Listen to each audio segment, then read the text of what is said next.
as New York as it gets, to DEP's midnight crew using stethoscopes to listen to the ground and detect leaks below our city. To City Fuel employees serving piping hot fries to the suffering Met fans. This is an administration that knows the value of work and the dignity that must come with it. It's been 100 days of expanded access to free childcare so parents can no longer have to choose between the job they love and the city that they love. When they find out it's me. 100 days of proving there is no problem too big and no task too small for our incredible city workers to handle, from potholes to historic winter storms. So Zohran is addressing city workers.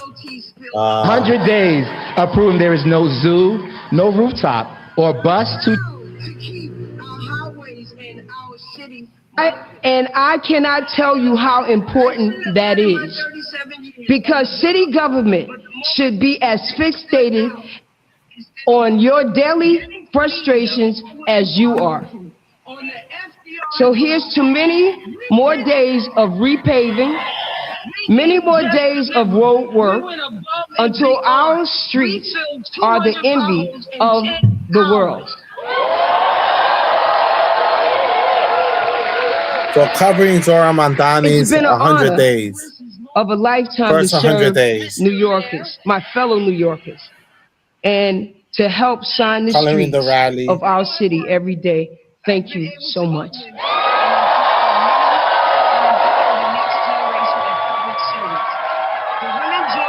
Let's give it up one more time for Renee Boy. So real quick, let's do a borough check real quick. Is Staten Island in the house? Is Manhattan in the house? Is the Bronx in the house? Is Queens in the house? I had to say this one for last because I'm from. Is Brooklyn in the house? Public servant who did their job. Mayor Mamdani and his team has been outside these first 100 days. Let's please keep his security detail in our thoughts. Its greatness. But New Yorkers deserve a city government that meets them where they're at. If you want to look at some of the work we've done and the places we've been these first 100 days, please visit our 100 days website. That's nyc.gov/100 days. Make sure you get that once again, nyc.gov/100 days. You can find the announcements we've made, the victories we've won, and all the corners of the city we've traveled. You can also know that one of the most powerful events of the first 100 days for me was the rental rip-off hearings. They were held in 5 boroughs, and I attended all 5, and the stories I heard never got old. In total, we received more than 1,600 total testimonies from tenants, testimonies that would directly shape our work in the coming months. So give it up for our next guest, Morgan Mizell, who will be accompanied by Luis Velez Leon and Maria Ella Romero, all tenant organized at the A&E building in Queens.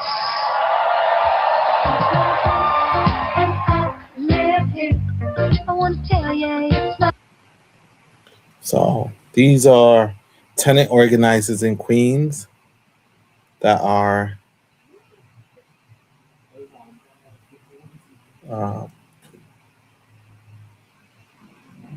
speaking for the tenants that are not able to stand up for themselves.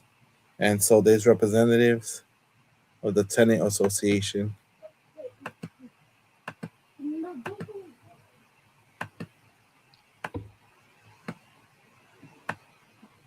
Good evening, everyone.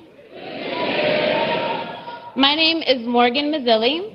I am a New York City public school teacher.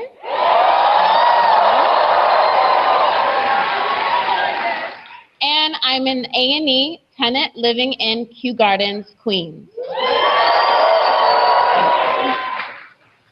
For years, my neighbors and I have been drowning in silence. We've dealt with leaking ceilings, broken doors, and a landlord who just did not care. In my own apartment, I've dealt with broken windows, and an unsafe door.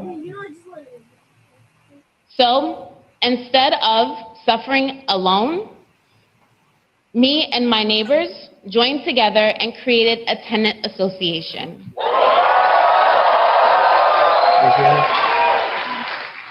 We'd sit in our building's lobby and call 311 over and over again, turning our individual complaints into one collective voice. At first, we saw small changes, but real accountability took place when Mayor Mamdani took office and the city stepped in, winning $2 million and forcing A&E to fix 4,000 apartments, including our own.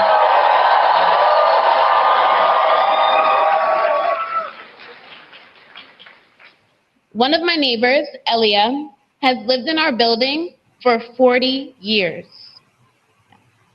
She's dealt with leaking ceilings, broken appliances. It's a reality of New York and City, living in New York floors. City, where they charge a lot of rent and they don't want to she's fix getting the anything. repairs that she deserves.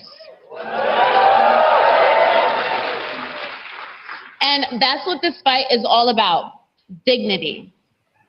Yes. Because there are plenty of bad landlords in New York City. There are plenty of tenants who are dealing with the same issues we are dealing with. But my message to those tenants is, keep calling 311.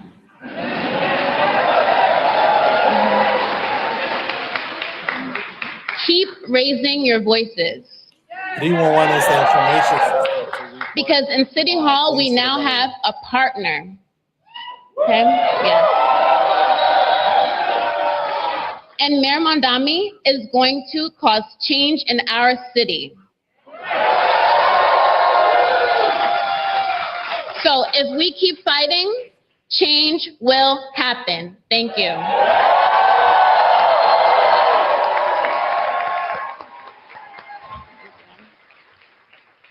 When I say new, you say era, new, new. When I say new, you say era, new, new. When I say new, you say era, new, new. Let's give it one more time. So, yeah, so this is the reality of living in New York City. That Mayor is Mamdani expensive. joined Governor Hochul to announce a historic $1.2 billion investment in universal child care. Which should be just the beginning. They should invest more on child care and all these other issues. 2K or free child care or for 2-year-olds. You see, 3,000 New York City kids will have a brighter future this fall because of this investment. Thousands more will join their ranks in the years to come. Please welcome parent advocate Lauren Patricia Phillips, accompanied by a special guest.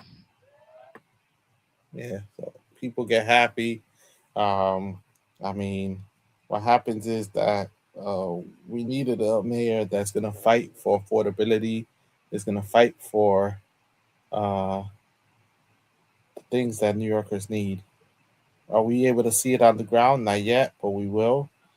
Give it time for it to spread to other people and to understand, the landlords understand that it's not business as usual. Right? They need to understand it's not business as usual. They can't keep doing what they used to do. Right?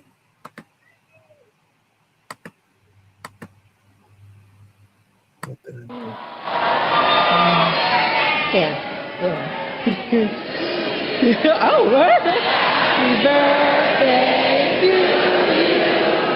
Happy birthday to you.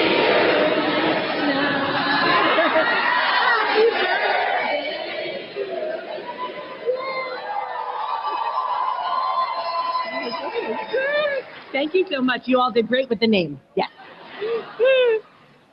So I just had 4 and 1, but the number that I'm thinking of tonight is $26,170.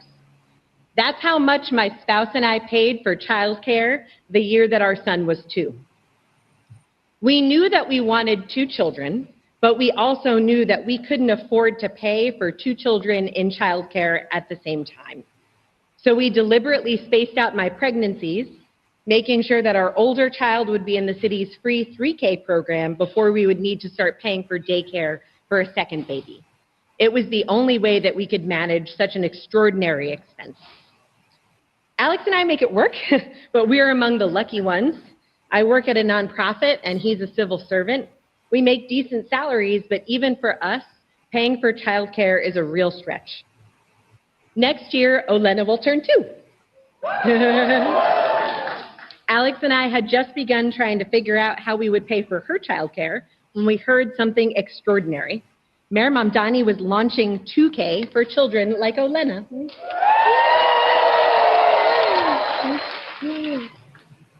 Next year, when this kiddo turns 2, she'll be among the little New Yorkers who get to start 2K.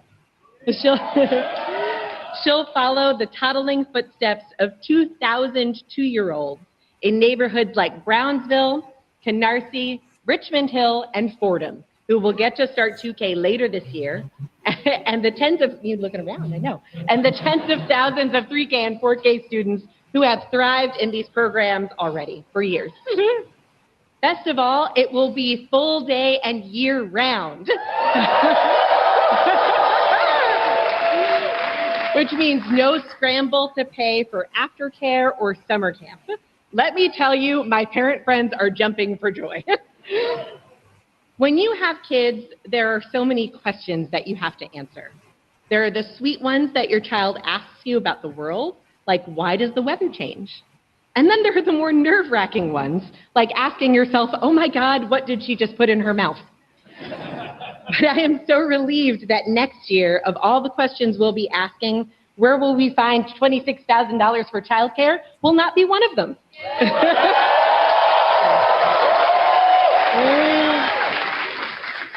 3K and 2K have allowed us to stay in the city we love. Ultimately, my dream is that Arthur and Olena stay here, that they become 4th generation Bronxites, and maybe someday they'll have 5th generation Bronxites. But whether that future is possible depends on continuing the already incredible progress made towards delivering universal childcare and ultimately a city we can all afford. These 100 days are proof of what is possible when we bring a movement to City Hall. Thank you very much. Thank you, Lauren, for sharing your story. The crowd definitely stole my thunder because I was going to have to sing happy birthday today, but they beat me to it. I was trying to hear tenors, sopranos, and altos, but let's do it one more time. Let's say, happy birthday to you. Happy birthday to you. Happy birthday, dear Olena. Happy birthday to you. Y'all sound good. So thank you again to our amazing guest speakers, and thank you to all of you for being an amazing, amazing crowd. But before I leave real quick, let me get a quick selfie. Here we go. Let's do this real quick. Here we go. All right, here we go. You guys ready? Here we go. We're going to do a video real quick. When I say mayor, you say Mamdani. Mayor. Mayor. When I say mayor, you say mayor. You know the vibes. Let's do it. 100 days, we did it. Thank you, everybody.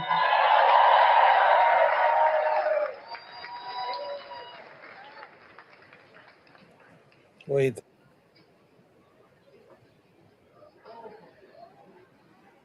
They turn off all the lights. Showing the video of Lauren's first 100 days. What do you think, everyone? It's been 10 days since we declared a code blue, and this cold is not letting up. We want to make sure that you're not just warm, but you're also safe. And right now, the city is doing everything it can to actually deliver that.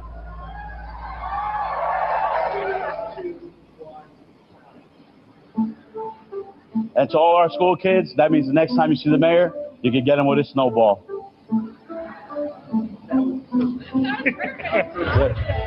That's cool, bro. That'll be fun. Good luck this weekend. I mean it. A lot of this is thought of as if it's just about tactics, but I think it's also about substance. Like, I think just as important for us to deliver universal childcare is our ability to actually take down sidewalk sheds, because it shows that we can do something. The city says it has filled over 100,000 potholes. That's sewer socialism. If you can't solve the smallest task in someone's life, why would they ever trust you to solve the biggest one? Rental rip-off hearings held across the 5 boroughs in the next 100 days. I want New Yorkers to feel that politics means something, that it can do something. I want them to know democracy is more than just an ideal or a value. And I want them to know their role in delivering those things. Today, Mayor Zohran Mamdani securing almost $2 million for hundreds of fast food and retail workers. We are not going to take violations of these laws lightly. Victory for tenants living in one South Bronx building. We're not going to rest till this landlord is held accountable. Crashes and traffic injuries are down. New York City had its safest January on record. We cannot burden ourselves with the question of what this means beyond the city, and that's actually quite a liberating thing. The city is planning to roll out a free child care plan for 2-year-olds. It's a $50 million investment in parks. Getting rid of those junk fees in New York City. It's a new government. I was elected as a democratic socialist, and I will govern as a democratic socialist. We have done an incredible thing. And somehow we have more work to do. A lot more work to do, right? This administration is investing in the civic fabric that holds our city together.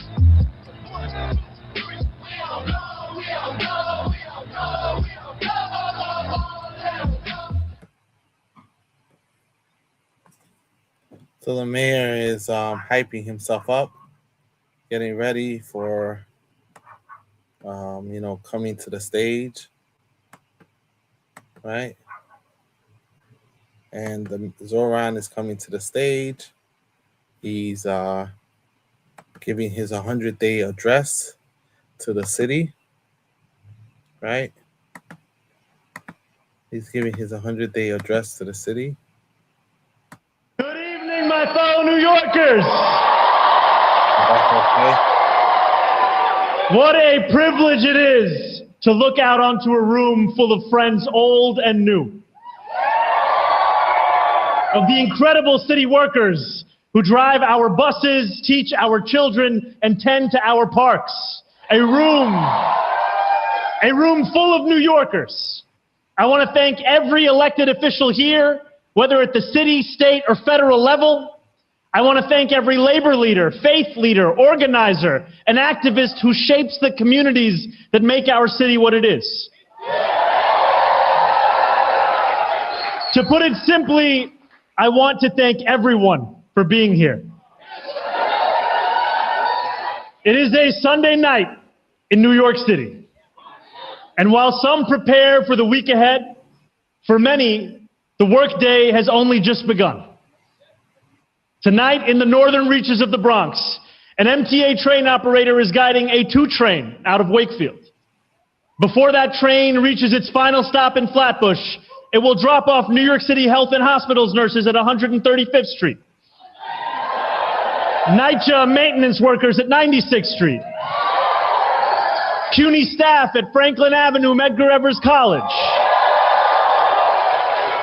From the Power Control Center at 53rd Street, engineers will manage its path through a vast network of signals. And at every stop, at every hour of the night, the people of New York City will get off the subway and go to work. This city does not run by accident. New York City is the greatest city in the world because of the millions of people who labor tirelessly each and every day to make it so. Yeah, I know. So I'm a transit worker. What an immense honor it is to be your mayor, to not simply lead you, but to learn from you. 102 days ago, we stood together on the steps of City Hall, bracing ourselves against the bitter cold. 102 days ago, we stood together at the dawn of a new era. The world watched, wondering if change could really come. Across the 5 boroughs, New Yorkers waited to see if a city hall powered by the people could truly govern for the people. There were cynics then, just as there are cynics now. Some said that once the hard work began, we would forget the movement of working people that rewrote what was possible in this city. Others warned that the left could debate, but could never deliver.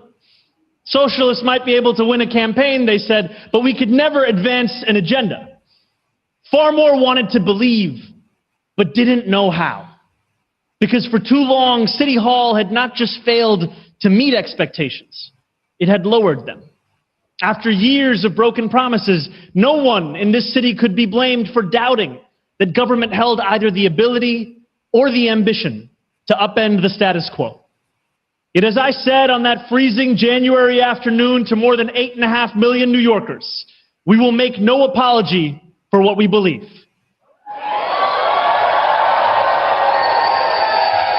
I was elected as a democratic socialist, and I will govern as a democratic socialist.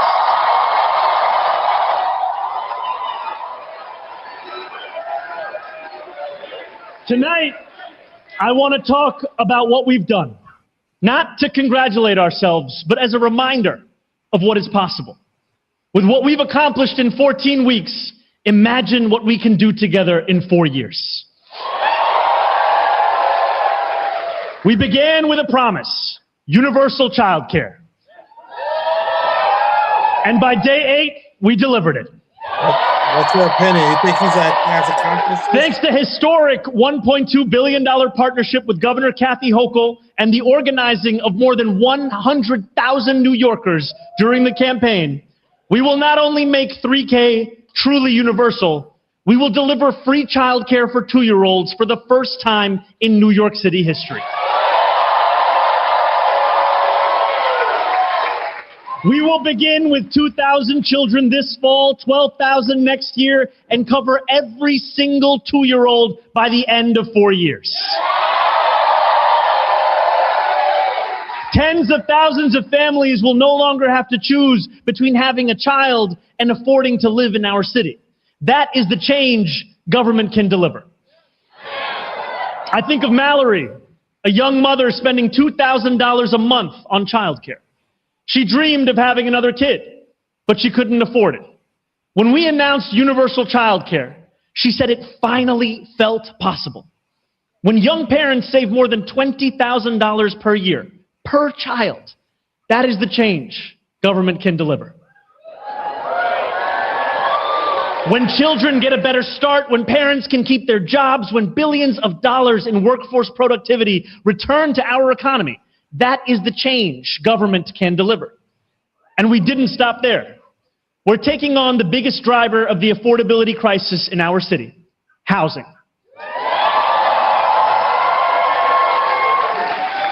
We are going after the bad landlords who violate our laws and mistreat their tenants. Since January 1st, we have won more than $34 million in settlements, judgments, and repairs for tenants.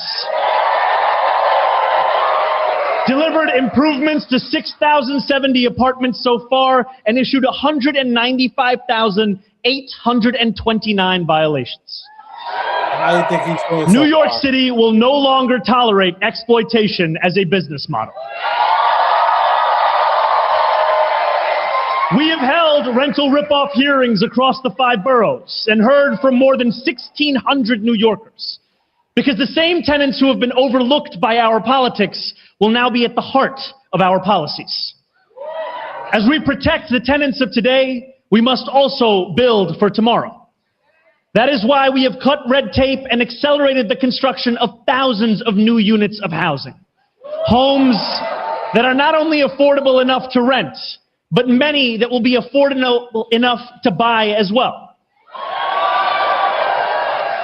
And I know there are many New Yorkers who care about the work of the Rent Guidelines Board. I am one of them.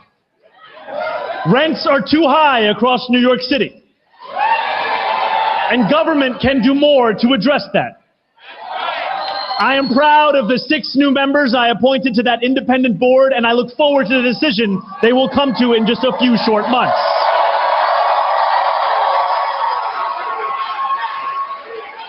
No longer will city government be afraid of its own shadow. If anyone should be afraid, it is those who take advantage of working people. Over these past 102 days, as we launched a sweeping worker and consumer protection agenda, we have made clear that solidarity is not just a slogan, it is a practice.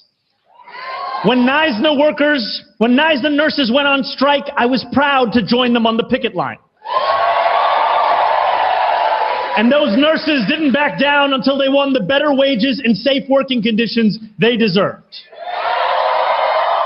We will stand with workers who have so often stood alone.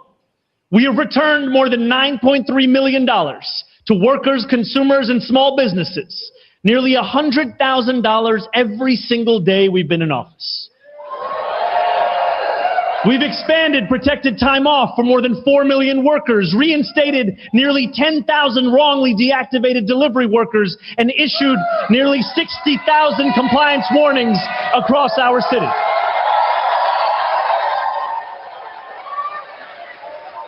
And throughout it all, we have taken on the junk fees and subscription traps that afflict far too many New Yorkers. No longer can someone charge you a hidden fee for the hotel you book or make it impossible to cancel a gym membership. As we set the global standard for protecting consumers, we will also ensure that New York City remains the global center of business. We want to build the strongest economy that our 5 boroughs have ever seen. And we are on our way. New York City continues to lead office recovery nationwide. Venture capital investment in our city reached $11.1 billion in the first quarter of this year, the strongest quarter in 5 years. Labor force participation is at an all-time high. And yet we know that if we want our city to continue to grow, we must deliver the conditions for exactly that. The naysayer said we're losing. Public safety is at the top of the list. Make no mistake, our approach to public safety is working. Since we took office, murders have hit record lows. There has not been a murder on Staten Island in more than 180 days. Crime in our city is down. The NYPD has taken more than 1,000 guns off of our streets since January 1st. Together with the crisis management system, we are on pace to deliver the lowest levels of shooting in our city's recorded history. And there is always more to be done. Our administration will approach public safety with a whole of government approach. That is why on day 78, we were proud to announce the creation of New York City's first ever Office of Community Safety. It will devise new approaches to the gun violence and mental health crises that stretch across our city. This commitment to safety extends to making our city safer and smoother for the New Yorkers who navigate our streets. On the 3rd day of our administration, we announced that we would install protected bike lanes along the entirety of McGinnis Boulevard. One of the most dangerous roads in New York City, protecting the thousands of New Yorkers who use it every single day. We took action to lower speed limits across thousands of school zones citywide. 438 children have been killed in traffic crashes in our city since 2000. We will not accept this as normal. And as we prepare for the World Cup, we are delivering major street upgrades, including a redesign of 9th Avenue and expanded bike lanes and pedestrian spaces across downtown Manhattan. Throughout every day of this work, we have contended with a historic budget deficit larger than even that of the Great Recession. Unlike those who came before us, we will budget with transparency and accountability. As we have responded to this crisis, I have thought often of the Margaret Thatcher quote. The problem with socialism is that you eventually run out of other people's money. If anything, my friends, it seems that you eventually need a socialist to clean up the mess.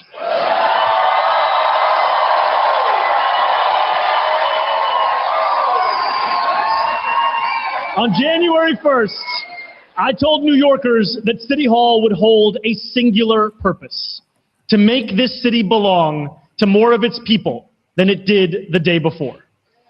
For 102 days, we have endeavored to do exactly that, delivering both public goods and public excellence. Buses will run faster on Fordham Road. Children play in a new recreation center in East Flatbush, honoring the legacy of Shirley Chisholm. Childcare centers are opening in Western Queens and Staten Island and the South Bronx. That is the change that government can deliver. And it is the change that democratic socialism can deliver. I know there are many who use socialist as a dirty word, something to be ashamed of. They can try all they want, but we will not be ashamed of using government to fight for the many, not simply the few.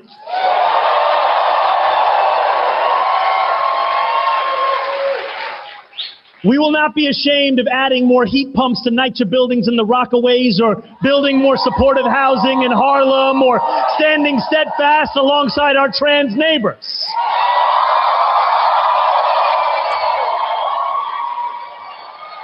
We will not be ashamed of investing in youth mental health clinics, or working to close Rikers, or fighting for immigrants targeted by ICE.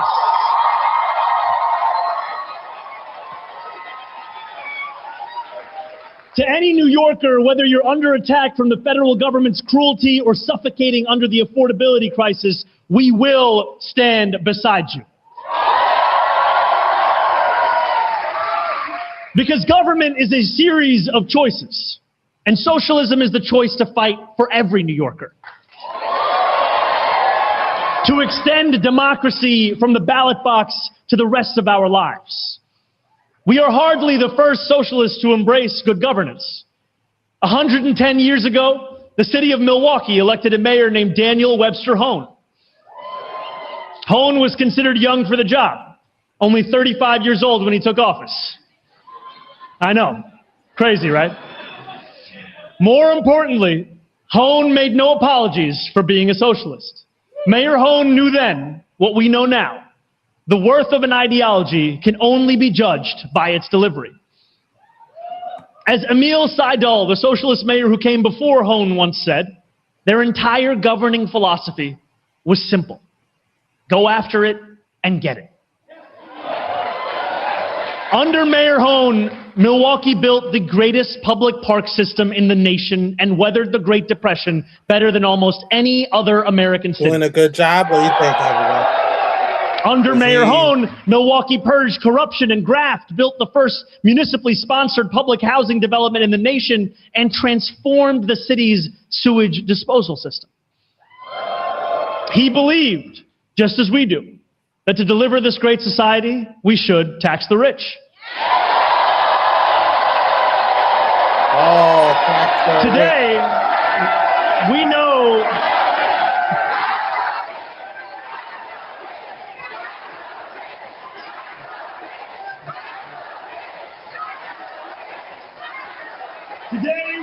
these leaders as the sewer socialists. But for years, Milwaukeeans knew them simply as leaders who delivered. It's time we bring that to New York City. And yes, that means you too, Giannis. Come join the Knicks next year as we defend our title. In all seriousness, as I've said time and again, there is no problem too big, no task too small. Universal child care was a problem deemed too big to take on. Standing up for workers against corporations was a problem too big to take on. Building more homes, lowering crime to historic levels, and defending tenants against bad landlords, these were problems too big to take on. But here's the truth. Nothing is too big for New York City to take on.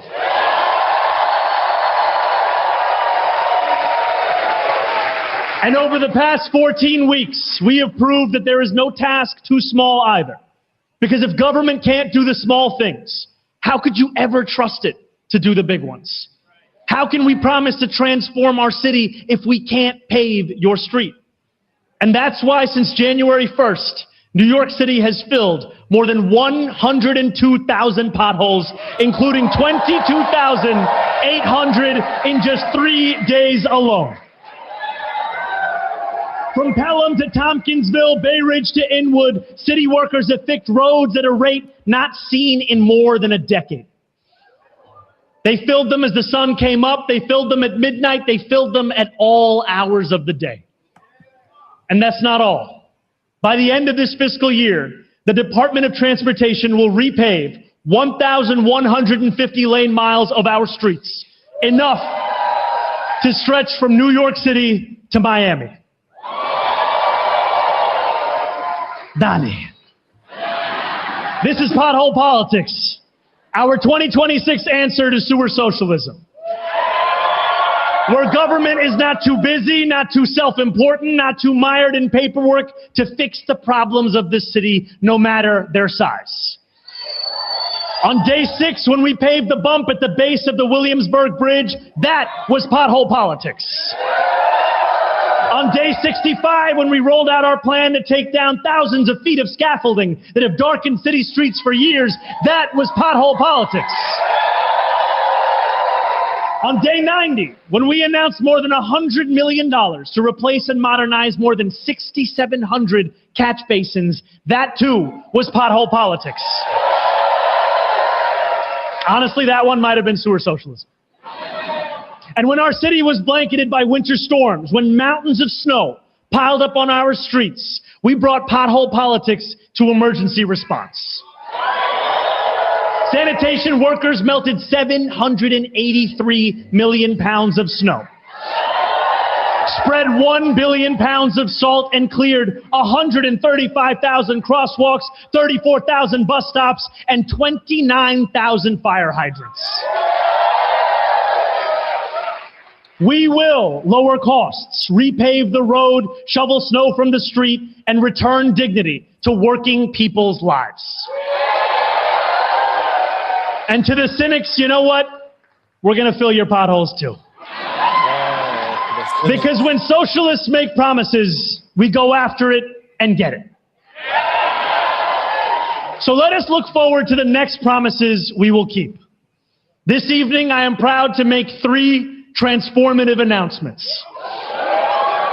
First, we're going to make it easier for New Yorkers to put food on the table. Since the pandemic, grocery prices have gone up and they haven't come back down. We feel it every single time we go to the store. Between 2013 and 2023, grocery prices increased in New York City by nearly 66%, significantly higher than the national average. During our campaign, we promised New Yorkers that we would create a network of 5 city-owned grocery stores, 1 in each borough.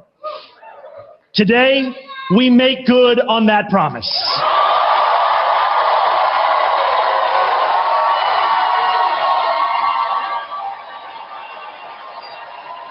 I am proud to announce that we will open every single one of these stores by the end of our first term. And the first one will open next year. Stores where prices are fair, where workers are treated with dignity, and where New Yorkers can actually afford to shop. At our stores, eggs will be cheaper. Bread will be cheaper. Grocery shopping will no longer be an unsolvable equation. One of those stores will be at La Marqueta in El Barrio. The same market that Fierro LaGuardia opened in 1936. So working people then could save money on fruits and vegetables. We will continue his legacy. We are building a brand new store on city-owned land currently sitting empty in East Harlem. A neighborhood where nearly 40% of households receive public assistance or SNAP in the past year. Now, some will insist that city-owned businesses do not work, that government cannot keep up with corporations. My answer to them is simple. I look forward to the competition. May the most affordable grocery store win.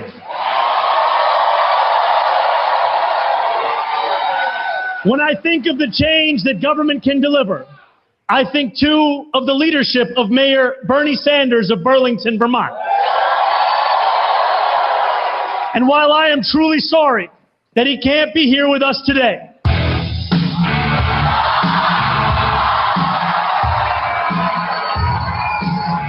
oh my God! Is that Bernie Sanders?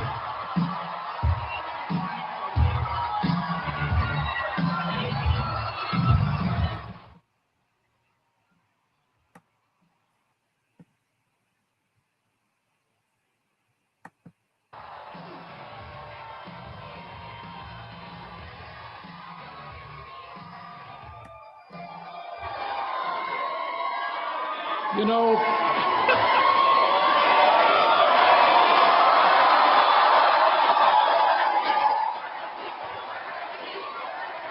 thank you. You know, I have been on platforms with hundreds and hundreds of mayors and all kinds of public officials. This is the first time I was ever introduced by someone who talked proudly about democratic socialism, and it feels great.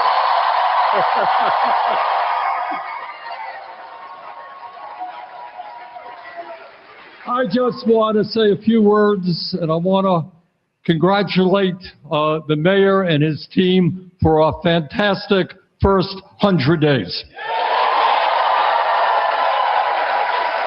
And I want to tell all of you and the mayor that what you guys are doing here in New York City is important not only to the people here. What you are doing and what the mayor is doing is providing hope and inspiration not only to people all across our country, but honestly, all across the world.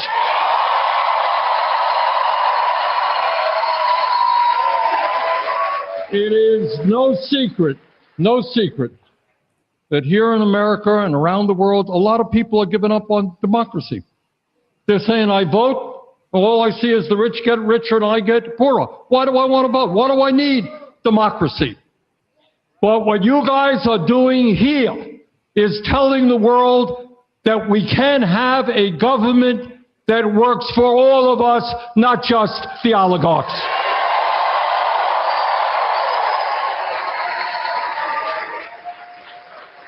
And today's announcement by the mayor of a new city-run grocery stores is just another example of government working for the people. You know, I know that the mayor has been criticized. Some say this is a radical idea. I'll tell you what is a radical idea. Giving tax breaks to billionaires, throwing people off health care, that's radical. What's radical is starting a terrible war. That's radical. But providing affordable food to working families, that's not radical. It's exactly the right thing to do. And what the mayor and all of you are doing by establishing these city-run grocery stores, it's not only going to help working people afford the food that they need, it's doing something else. I am the chairman, or the former chairman, of the Health Education Labor Committee. And what we have worked on and understand that one of the reasons that working class people die at a significantly younger age than the elderly has to do with diet. Working people, low-income people cannot afford the decent quality food that their kids and the whole family need. And the result of that is all across this country, we have tens of millions of people dealing with obesity, and we have a crisis, an epidemic in diabetes. All right, we got a crisis, an epidemic in diabetes. So when we talk about making decent quality food affordable to all people, it's not only the right thing to do, in the end of the day, it's going to save money. Making sure our kids eat healthy food is not a radical idea. It's what every government should be doing. Right, right. That's right, Bernie. So, Mr. Mayor, thank you all. Thank you for what you're doing. Thank all of you for standing up and fighting for justice. Let's go forward together. Thank you.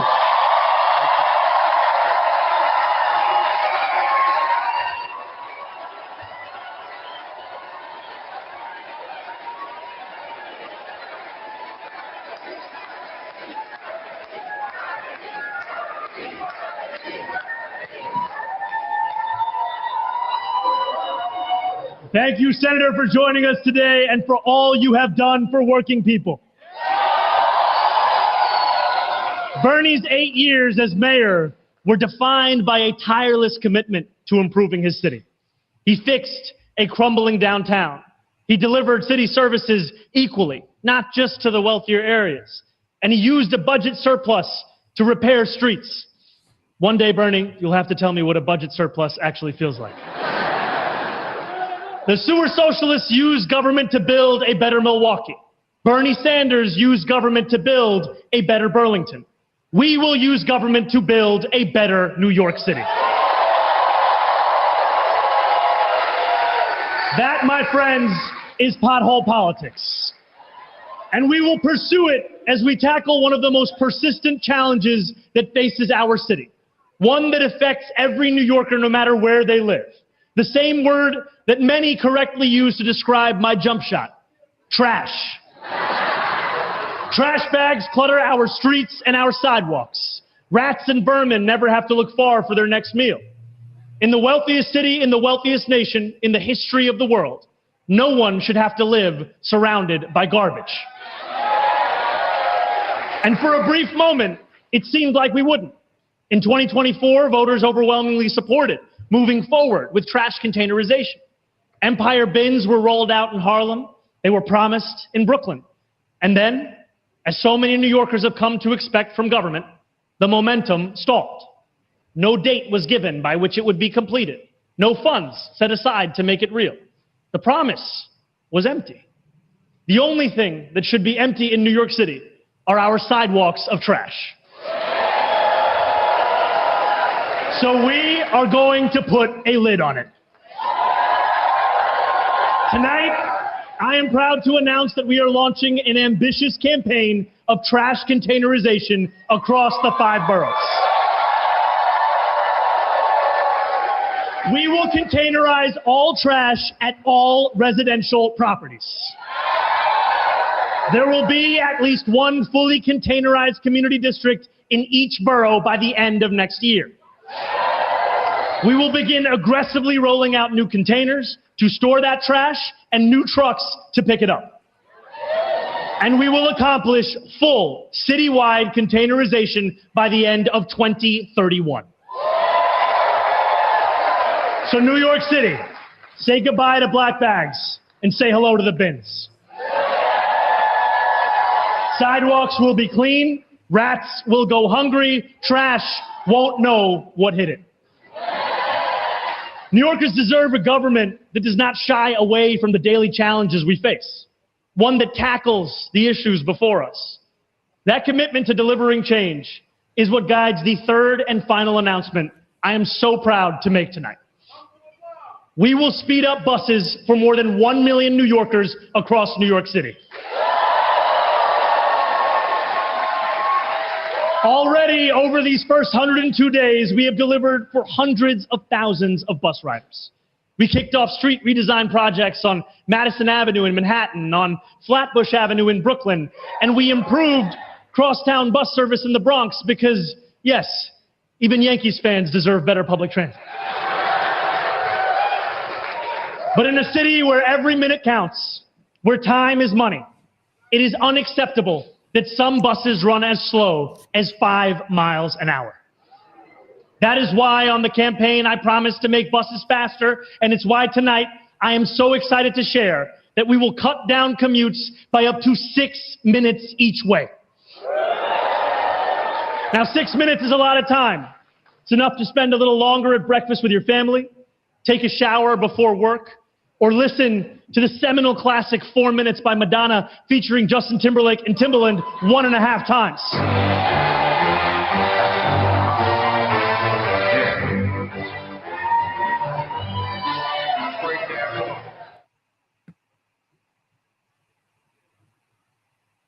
Together with Governor Hochul, we will speed up buses by up to 20% along 45 priority corridors. We will significantly increase the number of bus stops that are fully accessible. We will construct new world-class rapid bus routes for 100,000 New Yorkers who live more than a half mile away from a subway or rail stop.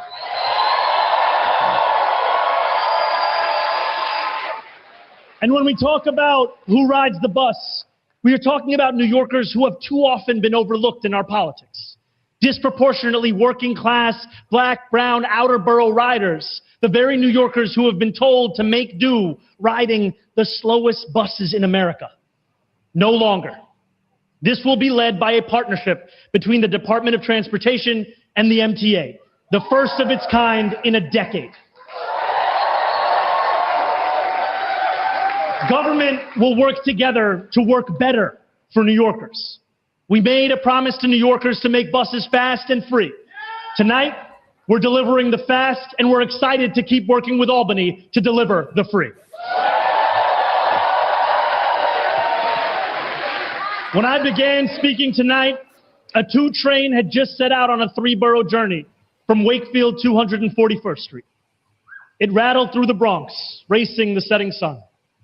Beneath the steel tracks, street vendors sold birria and fuchka. Students did homework on their stoop, and taxi drivers picked up passengers. That train went underground beneath the Harlem River. Overhead, city workers piloted ferries and tugboats, riding the waves. It sped below churches where the sound of neighbors singing in a single voice had echoed only a few hours prior. Now, as we stand together, it is arriving at 125th Street. The New Yorkers on that train are thinking not of the many worlds they just rode through or the miracle that is New York City. They are thinking about whether they will make rent by the first of the month, whether they'll have enough to ever buy a home, whether they can raise a family in the city that they love. And they're thinking about whether their train will arrive on time, whether government will provide the services it has promised. For too long, as New Yorkers have asked these questions, City Hall has not raised its hand to help. The people of our city have been left to fend for themselves. We hold a mighty responsibility, not just to govern with honesty and integrity, not just to deliver relentless improvement. We have the responsibility of proving that government is worthy of the people it serves.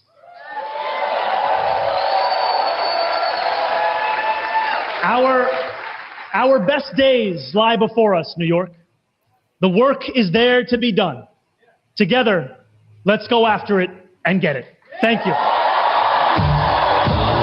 Great pick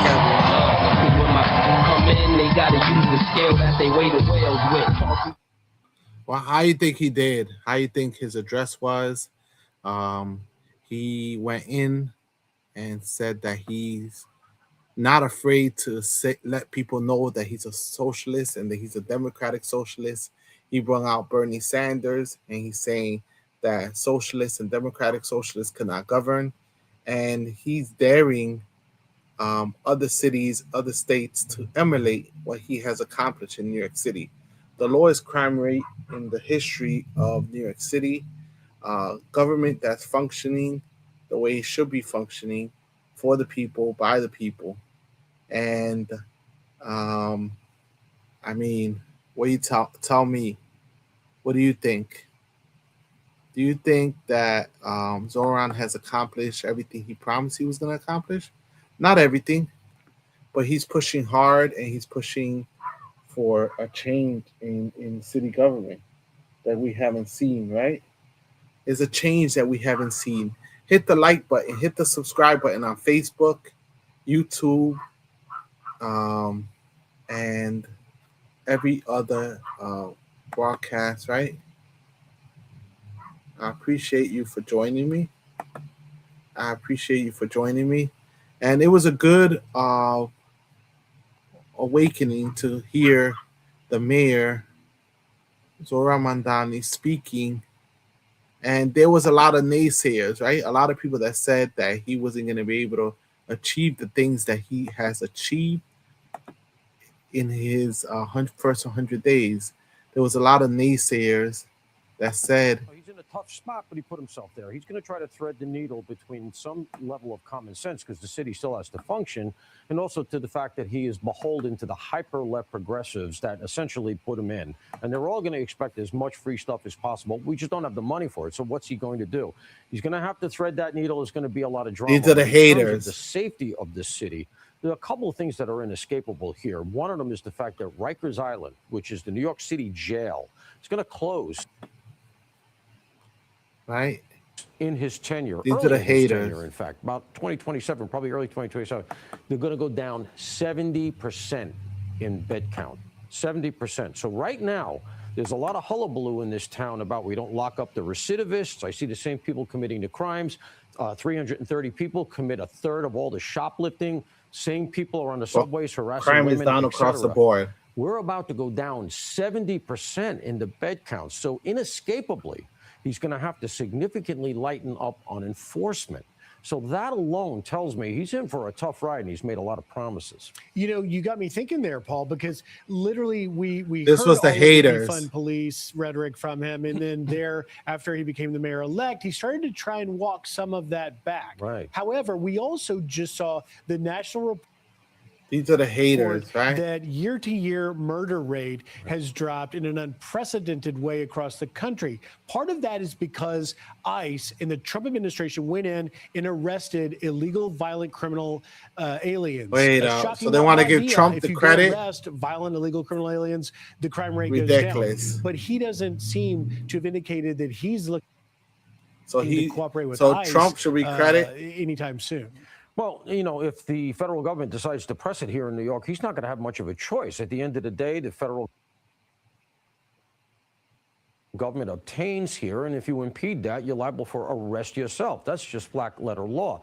Let's recognize that one of the reasons that violent crime is down is not only the surge of other police agencies, federal agencies, into these cities to make arrests. The FBI alone is way up. Trump. In Give Trump crime credit arrests, for violent crime being down. arrests. What they can't really do at the federal level is affect the quality of life stuff that has just really taken over New York and so many of our blue towns. As I always say, we don't lock up our criminals in New York, we lock up our toothpaste. And that's why the misdemeanor stuff, a lot of it's not even taken anymore, those complaints. The people don't bother to call. And so while we are doing well, I would argue, and NYPD has done a great job, I think Jessica Tisch finally hit the accelerator, got these guys, allowed these guys to do what they want to do and can do. The difference is that there's nobody enforcing the low-level stuff, which is much more common. That's what you feel every day in town. Well, we'll see where it goes. It's a frightening prospect if he doesn't increase enforcement. I got to get your take on this. For any of us like myself that's an NFL football fan, the Patriots. Oh, the haters were really hating really hard, right?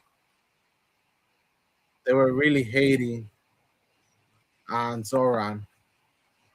Right? Fox News was shitting on him, speaking bad about him, saying all kinds of negativity towards him.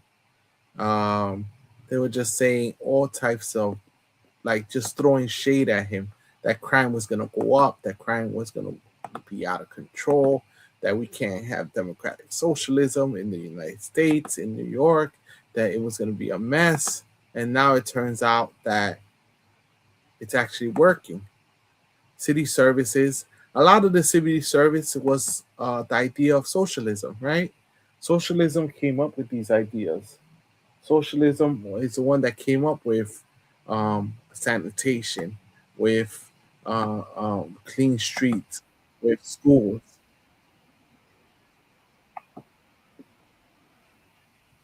His weak response to officers getting pelted in the face with snow. Mr. Mayor, wake up, brother. This isn't about a snowball fight. okay? This is about backing the people who are enforcing the law. You wouldn't joke it off if they were throwing it to someone in a hijab, right? Then you'd be all about it. They had to throw the Islamophobia in there, right? What do you stand for? Who do you stand with? Just say he's successful. Today, Mayor Mamdani stood in a private meeting with President Trump at the White House. It's the second in-person meeting for the two New Yorkers. And who's having a better time? Maybe some of President Trump's common sense is brushing off, or possibly could brush off, on the socialist mayor. That may be wishful thinking, because you've heard what Mamdani stands for, and it's Marxism. And Chris Cuomo, son and brother of... So always they find a way to say any successes that Zohran is having is as a result of Donald Trump and his enforcement of laws. When we see that the prosecutions of crimes have dropped, there was more than 25,000 crimes that are not being pursued or prosecuted by the federal government because they've been focusing on other issues, right? And so who has been more successful? Has it been Zohran Mamdani, or has it been Donald Trump? Right now, Donald Trump is on fire with the whole Iran situation. Zohran Mamdani has been doing a good job. And then he has had a lot of naysayers, a lot of haters that don't want to acknowledge or give him credit for doing a good job. And maybe, just maybe, democratic socialism works for running government, right? So some more naysayers. Here you go. More naysayers that want to attack Zohran.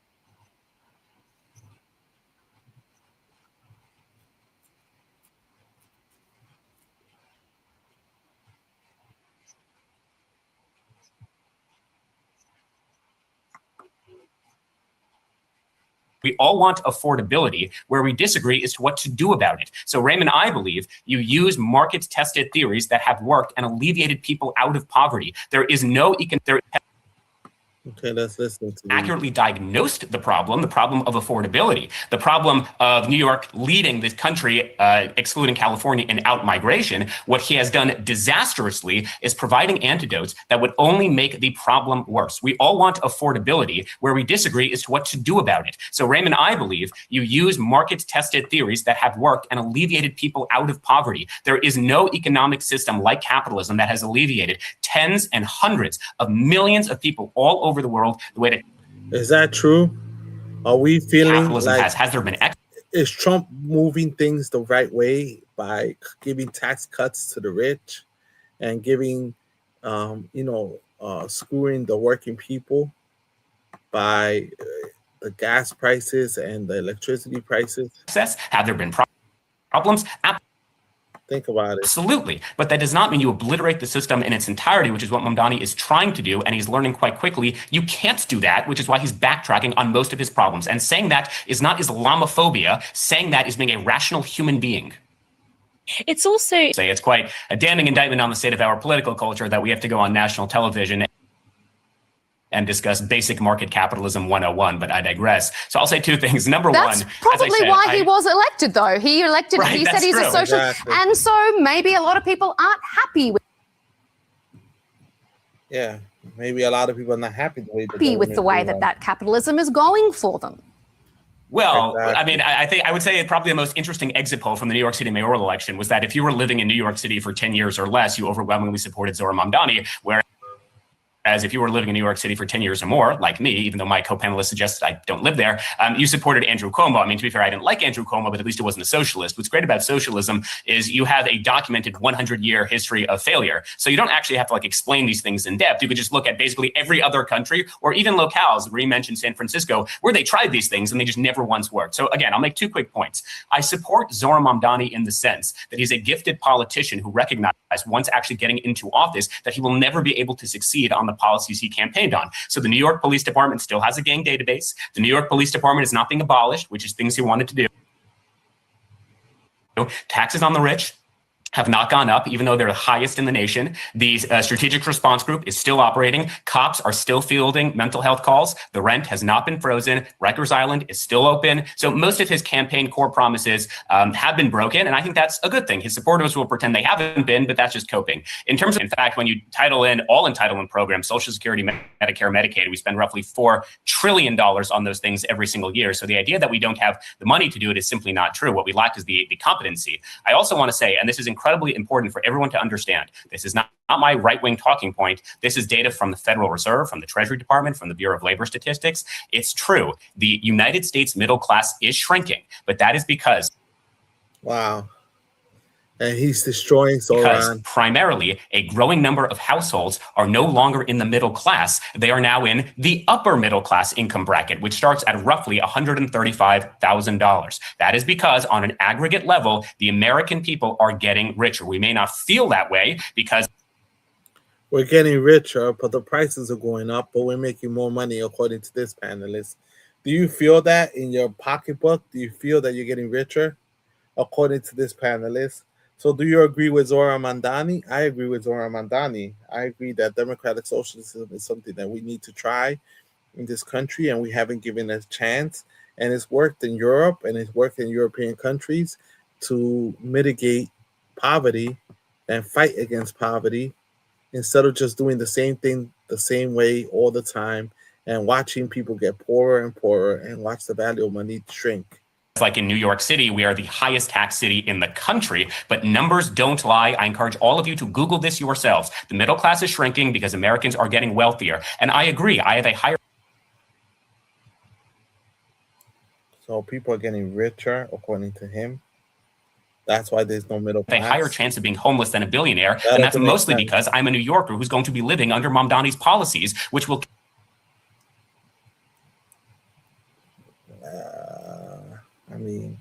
which will kill any incentives that, as I keep saying, property developers, landowners have to build more things and to decrease the amount of...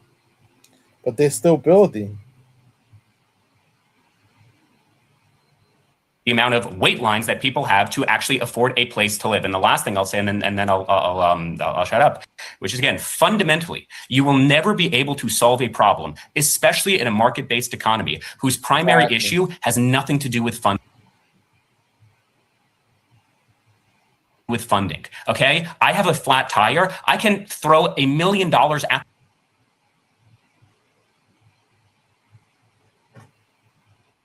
the tire. It's not going to fix the underlying issue because the tire has nothing to do with how much money I spend on it. The United States does not have a problem with spending money. We spend far too much money as is, and in fact, a significant amount of that money, especially in places like New York and California, are going to bogus, fraudulent programs. What instead we need is a fundamental paradigm shift, where instead of more diminishing people's wealth, and people are getting richer, and that's the only reason why they're not enjoying life, because we're getting richer. Do you feel richer? Do you feel when you go at the gas pump that your money's stretching out? Do you see that? I mean, this is the people, the liberals, the people that are say you could get rich if you want to. The American dream is the same for everyone. A white male living in New York City, which has shown to have way more money than the average BIPOC person or minority. I mean, come on, brother. We alleviate as many people as we can out of poverty. And that's why I'm a capitalist, because objectively, you cannot point to any other economic system in the world that has alleviated the amount of impoverishment and poverty that people have experienced. And I'm so concerned about Mamdani because he fundamentally does not believe in that thing. He believes in the warmth of collective. So, unadulterated greed, uncontrolled money, uncontrolled capital in the class of the capitalist people, the rich. Keep letting the rich get richer, and He believes that if you have an individual liberty, if you have private ownership, that's inherently white supremacy, that's inherently discriminatory, and we as the government know better. We know best. And that's why I'm concerned not only about New York, but also the future of our country, because many, many young people in our generation who have genuine economic anxieties, who have genuine reasons to be angst about the state of the world, the state of the city, and the state of the economy, they have accurately diagnosed the problem. They have wildly disastrous antidotes that will make all of these problems far, far worse. Okay, we're almost out of time. So, and I totally disagree with him. I totally disagree with him.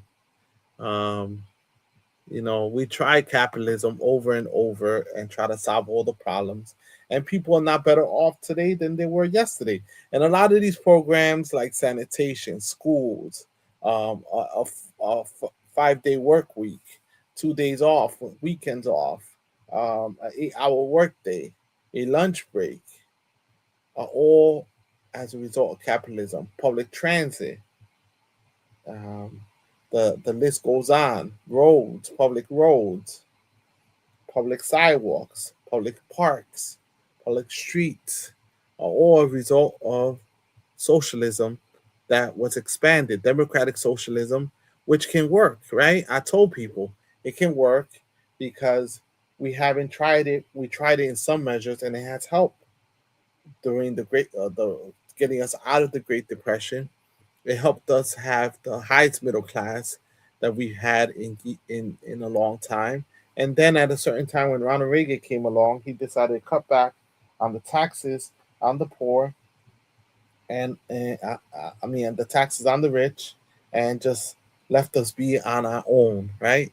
So I do congratulate Zohran Mamdani for the job he's done so far, and I look forward to working with his administration to continue to improve the lives of individuals, especially the poor and the people that have not had the fair chance to survive and to live in this city and in this country in a fair way. We've seen how capitalists have attacked other countries for the pursuit of oil and for the pursuit of greed and for the pursuit of land. And so we have to eventually change this and improve this across the board. Thank you for joining me. My name is Celso Garcia, and I'll see you soon in the next podcast. Thank you for joining me. And remember,